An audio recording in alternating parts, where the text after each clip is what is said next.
Good morning all of you. Yesterday मैंने rankers study tips तुम लोगों के साथ शेयर भी किए थे और रात को सीए इंस्टीट्यूट ने टाइम टेबल निकाला है एग्ज़ाम का। This is the time table of the exam. ठीक है, आज 12 दिसंबर है, तो yesterday only institute came out with this time table. ऐसे तो अप्रॉक्सीमेटली सबको पता ही था कि 21 जनवरी से फाइनल का एग्ज़ाम स्टार्ट होगा और 22 जनवरी से इंटरमीडिएट का एग्ज़ाम स्टार्ट होगा, प्लस 26 जनवरी जो है रिपब्लिक डे है, तो वो तो रूटीन में रहना ही नहीं है।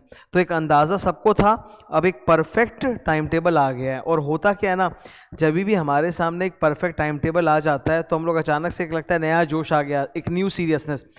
इंसान गोल्स लाइफ में कभी भी सेट कर सकता है, पर अक्सर हम लोग देखते हैं कि वो न्यू ईयर में जाके रेजोल्यूशन बनाता है, because it gives a sense of like a fresh start कि ठीक है, आज तक मैंने जो भी मैसअप किया वो क्लीन स्लेट हटाओ, एक फ्रेश स्टार्ट का मेरे को मौका मिल रहा है। एकदम वही फीलिंग एक स्टूडेंट की आती है। टाइम टेबल आ चुका है तो अब स्टूडेंट एकदम प्रॉपर बना रहा है कि भाई मैं कब कब क्या क्या सब्जेक्ट्स पढ़ूंगा। Starting today you have approximately 40 days. अगर आप फाइनल के स्टूडेंट हो तो 40 डेज है, इंटरमीडिएट के हो तो 41 डेज है। ये 40 डेज क्या इनफ है रैंक लाने के लिए? हाँ, ये बिल्कुल इनफ है रैंक लाने के लिए। और मैं तुम लोगों के साथ इस 40 डेज को कैसे मैक्सिमम यूज़ करना है वही आज डिस्कस करने जा रहा हूँ। ठीक है, ये देखो, क्या जैसा कि टाइटल है 40 days to all India rank. क्या रैंक आ सकता है 40 डेज में? हाँ, आ सकता है। पहले तो तुम ये समझो कि रैंक जो होता है वो 1 2 3 सिर्फ नहीं होता ना, मेरिट लिस्ट जिसको हम लोग बोलते हैं वो 1 से लेके 50 तक होता है।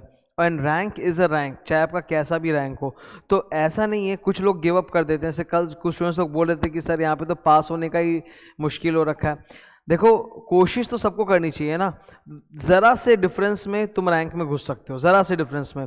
तो क्या पॉसिबल है? Yes it is possible. और मैं तुम लोगों के साथ कुछ अच्छे टिप्स डिस्कस कर रहा हूँ डिफरेंट। इधर देखना, टोटल टाइम अगर हम लोग डेली 16 घंटे पढ़ रहे हैं स्टार्टिंग टुडे, 40 डेज हमारे पास 16 घंटे। मैं एग्जाम टाइम में भी जो हम लोग पढ़ते हैं वो 16 दिन जो होगा वो तो काउंट ही नहीं करते।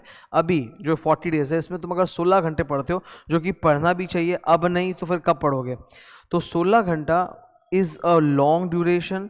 और तुम इमेजिन करो, you have to appear all 8 subjects, क्योंकि रैंक तभी आता है जब हम लोग सारा पेपर्स ग्रुप 1 ग्रुप 2 8 सब्जेक्ट्स एक साथ अपीयर करें।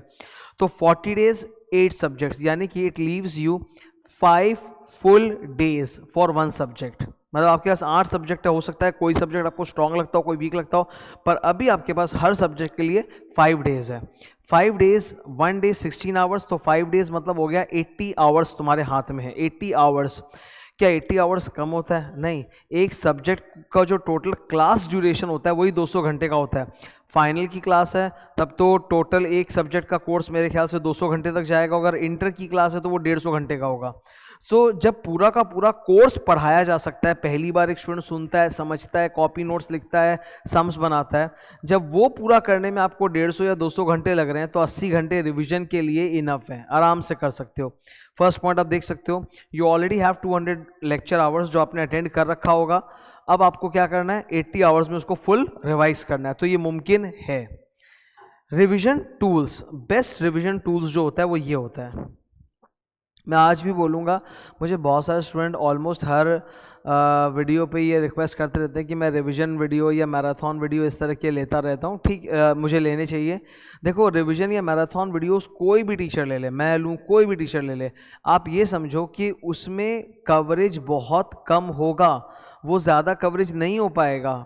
कैसे पॉसिबल है? आप टाइम कम करोगे। अब तुमको सपोज एक 100 मार्क का पेपर लिखने के लिए 3 घंटे मिलते हैं, कल को इंस्टीट्यूट बोले नहीं आपको वो 30 मिनट में लिखने हैं, तो तुम कहाँ से लिख पाओगे? तुम खुद सोचो एक बार। तो रिवीजन वीडियोस वगैरह आप जितने भी देखोगे उसमें क्या होता है कि एक तो कवरेज बहुत कम होता है, ऊपर से उसमें फोकस वो पुराने जो फेमस पॉपुलर टॉपिक्स जो आए हैं ज़्यादा उन पे रहता है। जबकि क्वेश्चन पेपर में आप देखोगे कि नए एरियाज जिससे आज तक क्वेश्चन नहीं पूछा उससे ज़्यादा पूछते हैं वो लोग। तो revision videos are not a good tool for revision at this point.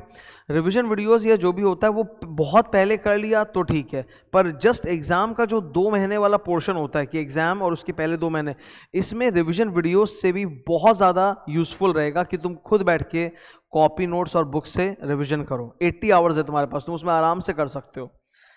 Third, productivity सबसे बड़ा चैलेंज है।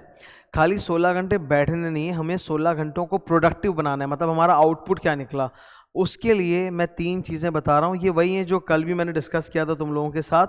एक राइटिंग एंड प्रैक्टिस, अपने आप को ना एकदम सब्जेक्ट के अंदर डुबा दो पढ़ते वक्त, be very active, be very engaged, involve yourself. एक पेन पेपर उठाओ, पढ़ते वक्त दनादन मार्क लिखना, स्क्रिबलिंग करते रहो। इससे जो तुम्हारा उस सब्जेक्ट के साथ एक जुड़ाव या एक कनेक्शन होगा ना, वो बहुत डीप होगा, तुम जल्दी से डिस्ट्रैक्ट नहीं होगे। It removes that distraction. अगर तुम राइटिंग के साथ एक सब्जेक्ट में इन्वॉल्व रहते हो तो डिस्ट्रैक्शन पूरा हट जाता है, ठीक है। सेकेंड चीज़ होती है टाइमर एंड अलार्म क्लॉक का बिल्कुल इस्तेमाल करो। मोबाइल में अलार्म क्लॉक भी है, टाइमर भी है, इससे तुम एकदम प्रोडक्टिवली काम कर पाओगे कि हाँ देखो ये पेज या ये क्वेश्चन जो मुझे इतने टाइम में करना था मैंने उतने टाइम में कर लिया।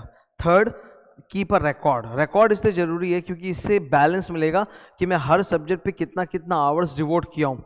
एक कॉमन क्वेश्चन जो स्टूडेंट का आता है कि सर एक दिन में कितना सब्जेक्ट पढ़ना चाहिए, फुल डे 1 सब्जेक्ट या 2 सब्जेक्ट या 3 सब्जेक्ट। देखो इसका कोई ऐसे येस नो वाला आंसर नहीं है। It depends a lot on which chapter you are doing. My focus will be only कि जब आप एक चैप्टर उठाओ तो until and unless you finish that chapter, you please don't move on to any other chapter or any other subject. अब वो chapter करने में चाहे आपको 2 घंटे लगें, चाहे 4 घंटे लगें, चाहे 16 घंटे लगें। I don't believe in this concept कि एक दिन में इतना सब्जेक्ट पढ़ना चाहिए या एक दिन में इतना सब्जेक्ट लगाना चाहिए। ये एक फॉल्स सिक्योरिटी की फीलिंग देता है। मतलब कोई स्टूडेंट सोचता है कि मैं अपना एक ऐसा रूटीन बनाऊंगा जहां मैं डेली 4 सब्जेक्ट लगाऊंगा तो उस तरह से मेरा 8 सब्जेक्ट फोकस रहेगा। पेपर पे ये जो प्लान है, ये जो स्ट्रैटेजी है, एक फॉल्स सेंस ऑफ सिक्योरिटी देता है कि हाँ ठीक है चलो मेरा तो बराबर बराबर सब प्रिपेयर हुआ है, बट एक्चुअली ये फेल कर जाता है। बिकॉज जैसे तुम पढ़ने बैठोगे तुम खुद देखोगे तुम्हारा आउटपुट ड्रॉप करेगा। हर सब्जेक्ट का अपना एक फ्लेवर होता है, हर सब्जेक्ट के रिदम में आने में माइंड को टाइम लगता है। तो अगर आप अपना रिदम ऐसे दिन में 4 बार अलग अलग करके चेंज करोगे तो डिफिकल्ट होगा। मैं तुमको इसका सबसे बड़ा प्रूफ देता हूँ।